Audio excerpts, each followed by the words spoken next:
वसुदेवसुतं देवं कंसचाणूरमर्दनं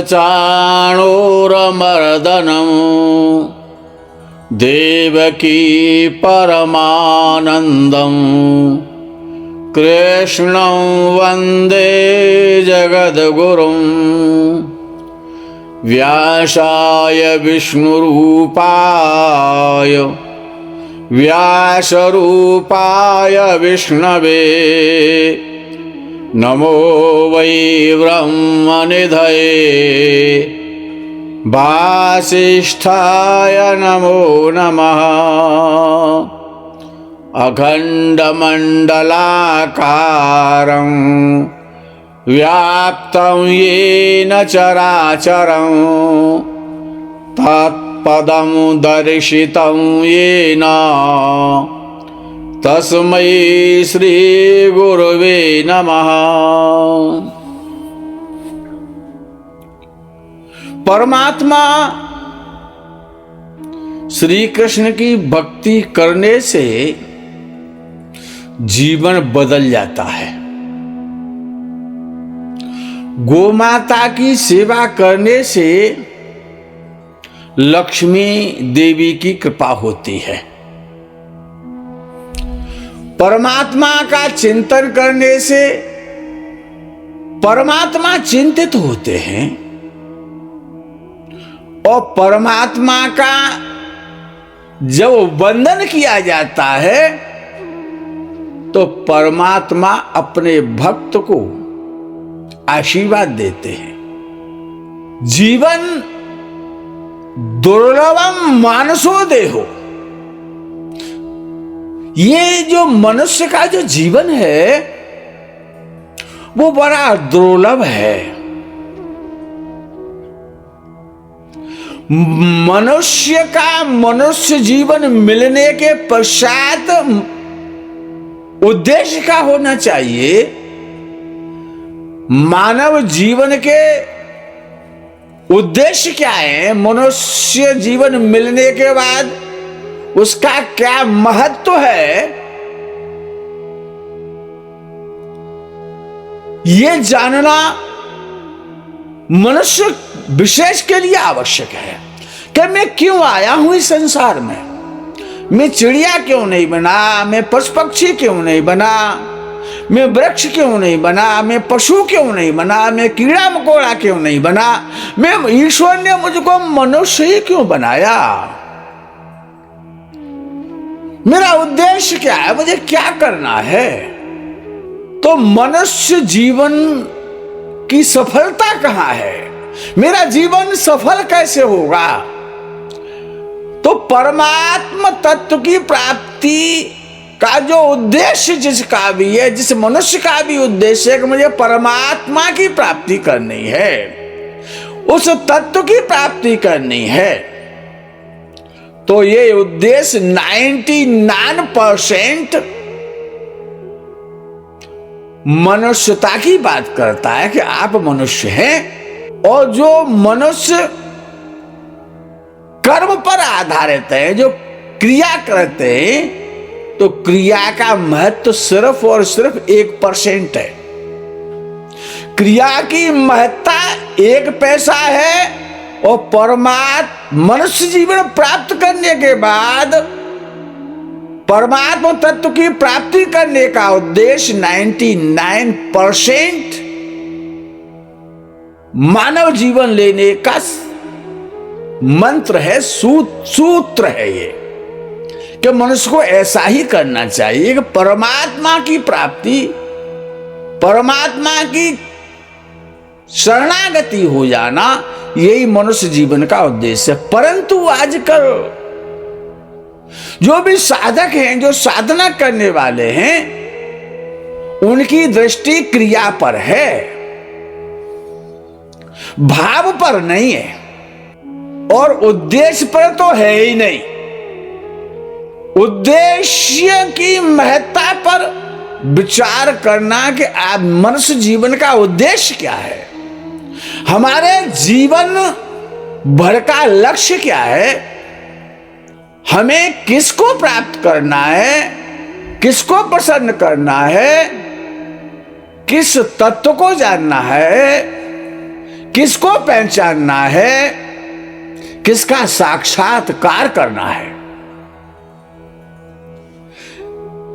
ऐसा विचार होने पर मनुष्य का यह उद्देश्य हो जाता है। वो ऐसा सोचता है कि मुझे केवल और केवल परमात्मा तत्व, परमात्मा को ही प्राप्त करना है, इसीलिए मेरा जन्म हुआ है। परमात्मा तत्व को जानना है, परमात्मा के साथ अपने नित्य संबंधों को पहचानना है और परमात्मा का ही साक्षात्कार करना है, परमात्मा का ही चिंतन करना है, परमात्मा का ही मनन करना है, परमात्मा का ही बंधन करना है। एक एक शरीर का रोया रोया परमात्मा तत्व में समर्पित कर देना है, क्योंकि परमात्मा नित्य है, निरंतर है और रहने वाला है। दूसरा कोई निरंतर और नित्य रहने वाला नहीं है, सभी विनाशकारी हैं, असारे खल संसारे। और साधन धर्म मोक्ष कर द्वारा, ये शरीर साधन है, साधन धाम, ये साधनों, साधन करने का, साधना का, साधने का, ये शरीर, इसको साधन कहा गया। साधनों का धाम है, ये साधनों का घर है। जैसे अयोध्या जी राम जी का धाम है, काशी जी भगवान भोले बाबा का धाम है, वृंदावन राधा रानी का धाम है, ऐसे ही ये शरीर संसार सागर से पार होने का, ईश्वर की प्राप्ति करने का साधन है, ये धाम है। मोक्ष कर द्वारा मुक्ति को प्राप्त करने वाला ये शरीर है। लेकिन ये शरीर हमेशा रहने वाला नहीं है, ये भी हमको याद रखना है। इसलिए उद्देश्य क्या होना चाहिए? उद्देश्य होना चाहिए मैं परमात्मा के विषय में सोचूं, मेरा चिंतन परमात्मा प्राप्ति के लिए हो, मेरा जो भी कार्य हो हर क्षण हर श्वास में, और परमात्मा ही मुझे याद आए। मैं जिसको भी देखूं परमात्मा मैं देखूं, तभी मेरा जीवन सफल है। क्योंकि मैं, ईश्वर ने मुझे भेजा है, मैं ईश्वर का पुत्र हूं, मैं ईश्वर का बेटा हूं। मुझे पुनः वहीं जाना है, अपने पिता से मिलना है जो परमात्मा है, जो जगत नियंता है, जो सबका पिता है। संसार का मुझे कोई सुख मिले या ना मिले, रोटी मिले या ना मिले, कपड़ा मिले या ना मिले, नींद आए या ना आए, आराम मिले या ना मिले, मान हो चाहे अपमान हो, प्रशंसा लोग करें चाहे मेरी निंदा करें, मुझे इससे कोई भी मतलब नहीं है। हमें तो केवल परमात्मा को प्राप्त करना है। मुझे क्या काम दुनिया से, मुझे श्री कृष्ण प्यारा है। भर्तृहरि कहते हैं अपने नीति शतक में कि निंदन्तु नीति निपुणा यदि वास्तुवन्तु लक्ष्मी समाविशतु गच्छतु वा यथेष्टम अद्यैव वा मरणमस्तु युगान्तरे वा नैयात् पथ प्रचलन्त पदम न धीराः। नीति निपुण लोग निंदा करें अथवा मेरी प्रशंसा करें, मेरी स्तुति करें, चाहे मुझे गालियां दें, लक्ष्मी देवी की कृपा हो जाए या लक्ष्मी देवी चली जाए, मृत्यु आज ही आ जाए, अथवा मैं युगों तक जिंदा बना रहूं। उद्देश्य पर रहने वाले, परमात्मा उद्देश्य पर रहने वाले, परमात्मा तत्व को प्राप्त करने के लिए धीर पुरुष कभी भी न्याय पथ से विचलित नहीं होते हैं। न्यायात पतः प्रविचलन्त पदम न धीराः। मेरा एक भी कदम स्वप्न में भी डिगना नहीं चाहिए। इस प्रकार से जिस मनुष्य का, जिस स्त्री का एकमात्र उद्देश्य, ध्येय और लक्ष्य परमात्मा तत्व को प्राप्त करने का जब हो जाता है, बन जाता है या बन चुका है, बन गया है, वो हर एक जगह ज्यादा समय तक रुक नहीं पाएगा, टिक नहीं सकेगा। जहां रुपए मिलते नहीं बल्कि खर्च होते हैं, वहां क्या रुपयों का लोभी टिक सकता है क्या?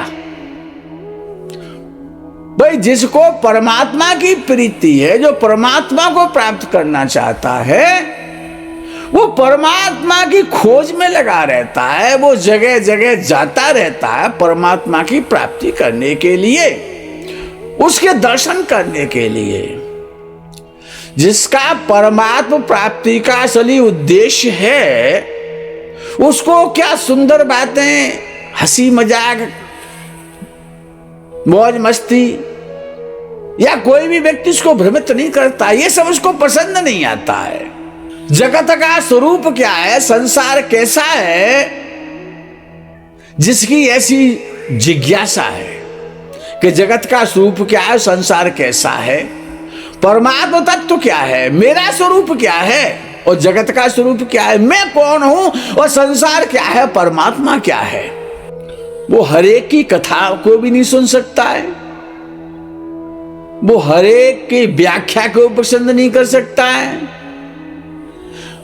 उसमें ताकत नहीं है कि वो अधिक समय तक किसी का प्रवचन सुन सके। अगर वो ठहर जाता है, यदि कोई व्यक्ति केवल पुस्तकें पढ़ने में लग जाए, तो अभी उसका परमात्मा प्राप्ति का लक्ष्य बना ही नहीं है। कुंभ नहा करके घर वापस चला आया और पुनः अपना व्यापार करने लग गया, तो वो परमात्मा तत्व की प्राप्ति करना नहीं चाहता है, वो स्वर्ग जाना चाहता है, इसीलिए गया है। स्वर्ग में परमात्मा नहीं है, स्वर्ग में सुंदर सुंदर भोग हैं भोगने के लिए। अर्थात जो व्यक्ति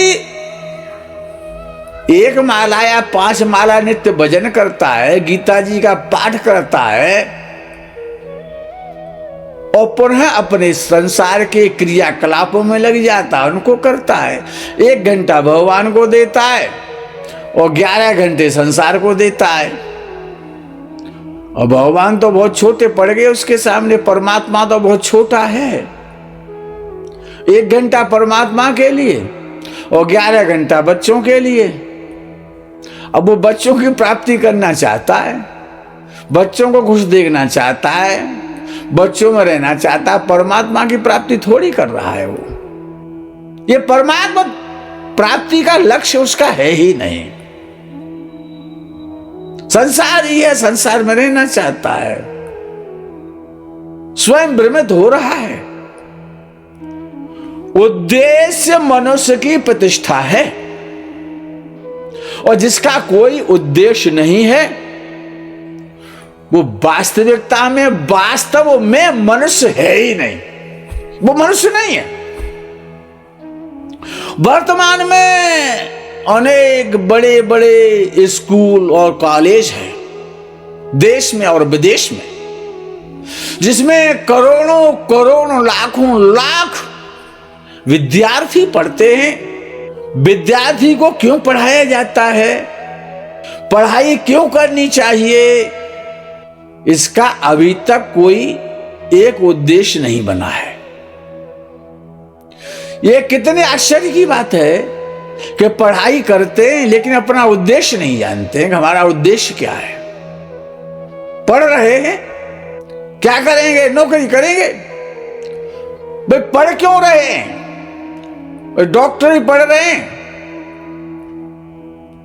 तो इलाज करेंगे, रोगियों का पैसा कमाएंगे। तो यही उद्देश्य है क्या मनुष्य का? नहीं।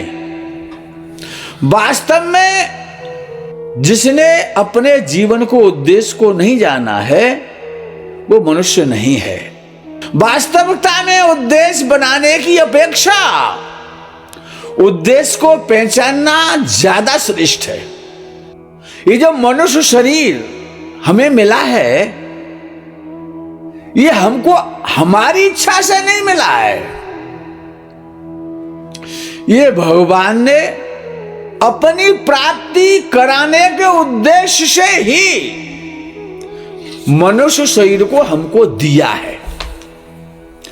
ये जीवात्मा का घर है, ये आपका शरीर नहीं है, भूल जाइए, यह मत कीजिए। इसमें जीवात्मा रहता है, जीवात्मा का घर है और जीवात्मा परमात्मा के पास से आया है, वो उसी के पास जाना चाहता है। परमात्मा की प्राप्ति करने का उद्देश्य ही जीवन की सफलता है और परमात्मा प्राप्ति का मनुष्य का उद्देश्य होना चाहिए। इसीलिए मनुष्य शरीर की ज्यादा महिमा है। इसीलिए कहा है कि मनुष्य का शरीर प्राप्त करना बड़ा दुर्लभ है और अति कठिन है। 84 लाख योनियों में भोग भोगने के पश्चात मनुष्य को मनुष्य का शरीर मिलता है। और यदि परमात्मा की प्राप्ति करने का आपका उद्देश्य नहीं है तो ये पंचभूतों से बना हुआ शरीर की कोई महत्ता नहीं है। ये तो मलमूत्र का भांड है जिसमें केवल गंदगी भरी हुई है।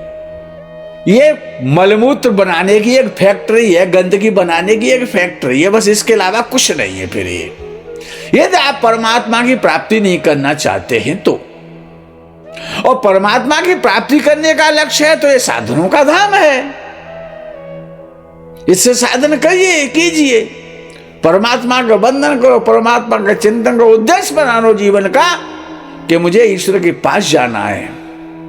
भगवान के भोग लगी हुई बढ़िया से बढ़िया मिठाई, बढ़िया से बढ़िया फल इस मनुष्य रूपी मशीन में डाल दो तो वो भी गंदगी बन जाती है, विष्ठा बन जाती है। गंगा जी का जल, यमुना जी का जल, तीर्थों का जल, झरनों का जल इस मनुष्य की फैक्ट्री में डाल दो तो वो भी मूत्र बन जाता है।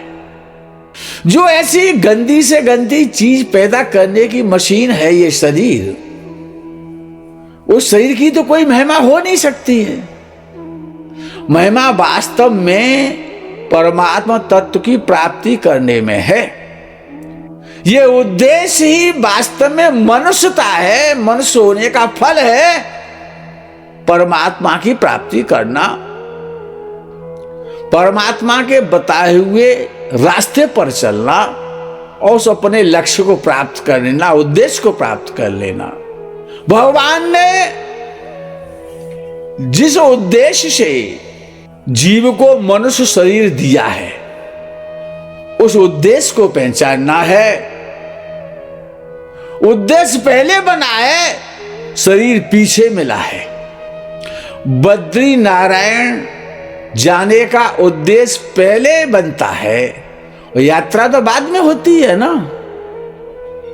कुंभ नहाने का उद्देश्य पहले बनाया कि हमको कुंभ जाना है तो उद्देश्य पहले है, ये कुंभ नहाने तो बाद में गए ना।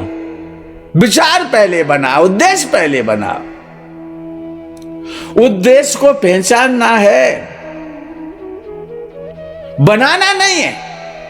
उद्देश्य है परमात्मा की प्राप्ति।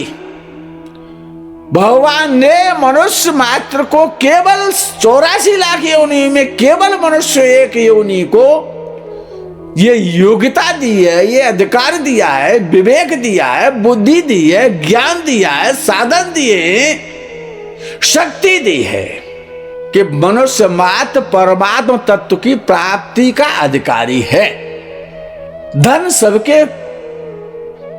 धन के सब बराबर अधिकारी नहीं है। मान बढ़ाई के सब बराबर अधिकारी नहीं है।